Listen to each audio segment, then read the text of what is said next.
अस्सलाम वालेकुम। तो ये कॉइन रीसेलर एजेंसी का अकाउंट नंबर है, बैंक अकाउंट नंबर, जो कि एलाइड बैंक का है। ठीक है, आप हम इसे कॉपी करेंगे। सबसे पहले कॉपी करने के बाद हम जाएंगे इजी पैसा पे।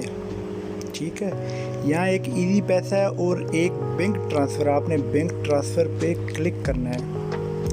फिर यहाँ सर्च करके भी आप अलाइड बैंक ढूंढ सकते हैं और ऊपर करके भी ऐसे आप ऊपर नीचे करके भी अलाइड बैंक को ढूंढा जा सकता है। ये ढूंढ लिया अलाइड बैंक। यहाँ पे वो जो नंबर मैंने कॉपी किया था वो मैंने पेस्ट किया, जो मेरा अकाउंट नंबर है।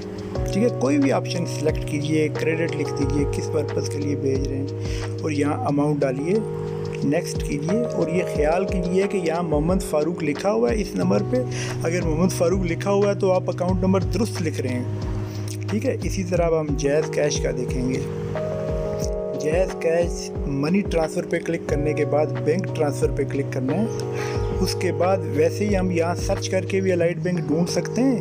उसके अलावा हम नीचे से ऊपर की तरफ करके अलाइड बैंक अगेन ढूंढ सकते हैं। सेम वही प्रोसीजर है जो इजी पैसा में है। इस पर क्लिक किया, क्लिक करने के बाद वही अकाउंट नंबर यहाँ पेस्ट किया मैंने, वही यहाँ लिख दिया अकाउंट नंबर। ठीक है, फिर मैंने नेक्स्ट किया। जो भी अमाउंट भेजना चाहें आप, जितने की भी आपको कॉइन्स चाहिए वो भेजिए और कोई भी ऑप्शन सेलेक्ट कीजिए इनमें से, या आप अगर वो नंबर देना चाहें मेरा, ठीक है, नहीं तो कोई मसला नहीं है। यहाँ भी आप ये ख्याल करें कि ये जो आपने अकाउंट नंबर डाला है इस पे मेरा मोहम्मद फ़ारूक नाम आ रहा है कि नहीं आ रहा। अगर तो आ रहा है तो ये वही अकाउंट नंबर है जिस पे आपने पेमेंट करनी है, और उसकी मुझे रसीद या कोई डिटेल मुझे बताएंगे। और अपनी जिस आईडी पे कॉइन रिचार्ज करने हैं या कॉइन आपने लेने, आप वो आईडी मुझे भेजेंगे, मैं यहाँ से रिचार्ज कर दूँगा। शुक्रिया।